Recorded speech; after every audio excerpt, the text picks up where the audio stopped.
Top Gun Maverick instantly ranked as an undisputed masterpiece. But the real reason we watch a Top Gun movie is for the dogfights, and this film delivered those in spades. Which raises the question, which dogfights are the most credible and which ones were absolute bullshit?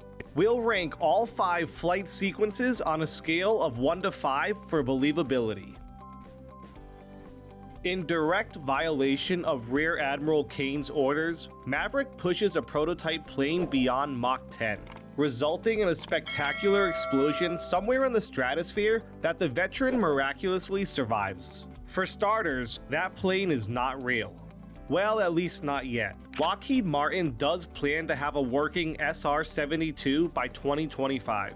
But the ejection scene? Not a chance. The fastest recorded ejection was Mach 3.2, in which pilot Bill Weaver barely survived. Now doing that at Mach 10? That's impossible. Unless he ejected in a capsule, punching out at Mach 10 is not survivable. Believability score? 0. Back at Top Gun, Maverick returns to train the school's most elite alums for a mission to destroy an unnamed nation's uranium enrichment program. Though initially skeptical, the cocky grads soon learn that despite his advanced age, Maverick is still the best of the best. Now this scene is also mostly Hollywood. We're led to believe that the most elite graduates in Top Gun's history can't take down Maverick. While the instructor is usually significantly better than the most proficient student, it's unlikely he would have taken them all on simultaneously and won. If that's the case, maybe Top Gun should rethink their training regimen. Believability score? 3.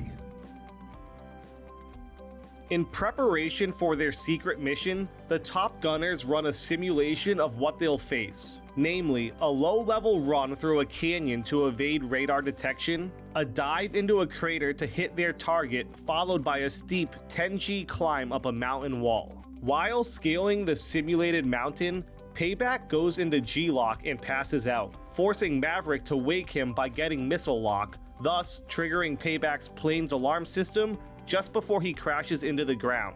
Moments later, a bird strike causes Phoenix's engines to flame out. She and her weapons system officer Bob eject from their F-18 seconds before it explodes. Now, to be fair, the whole sequence features everything that can happen in naval aviation in one flight.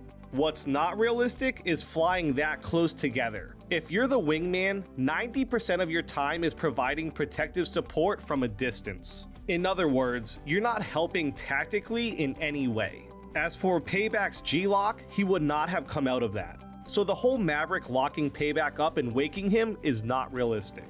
In fact, they now have a system in the F-18 that prevents you from crashing. Once the jet notices that it's flying straight down, it automatically pulls up. The software saves you. The bird strike is the most realistic part of this scene. If you lose a motor, you're hoping you've got a backup. Odds of both motors going out are slim, as was the case with Phoenix and Bob, but if it does happen, you have to eject. What isn't realistic in the movie is the lack of an investigation. Even mishaps get investigated. That's a $65 million aircraft. If they found cold syrup in your system, they would find you at fault.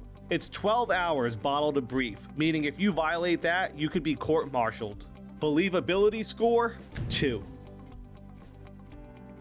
Facing dismissal, Maverick takes an F-18 out for an unauthorized flight and completes the simulation in just over 2 minutes, thus proving to the naysayers that the mission under its original parameters can be done. Now this is as fictitious as it gets. There's a whole process to schedule a flight. Base of operations has to know about it, maintenance does too. The commanding officer has to sign a flight schedule the night prior. Maverick can't just walk into a hangar and say, I need a jet and it needs to be armed. Believability score? 0.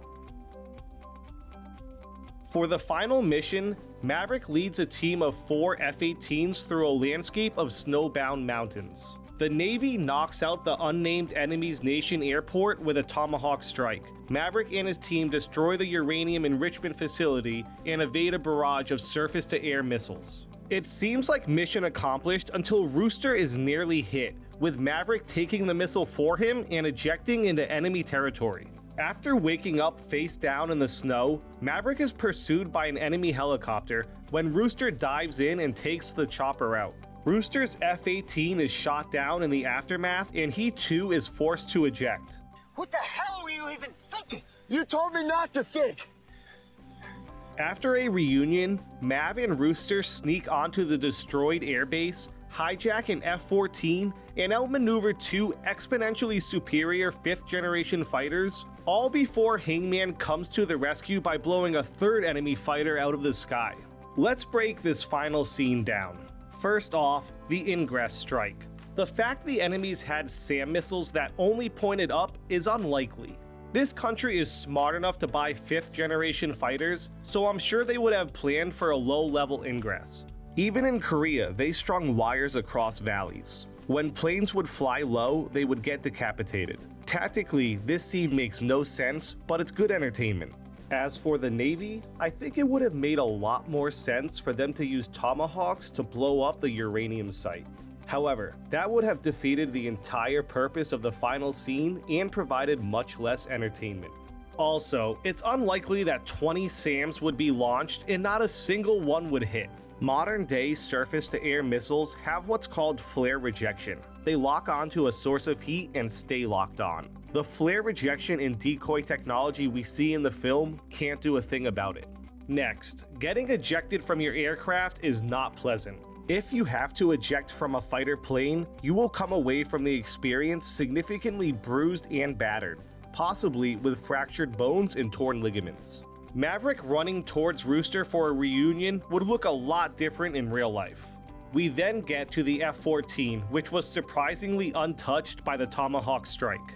They managed to take off in the stolen Tomcat and then beat the two enemy fighters. There is no way this happens. That 5th generation jet beats an F-14 every time. Lastly, Hangman comes in to save the day, blowing up the last enemy fighter, but then he flies directly through the fireball of the exploded plane. If you think a bird going up your engine is bad, guess what an explosion does? Again, good theater, but if I shot a guy down, I'd get out of there so I could live and tell everyone.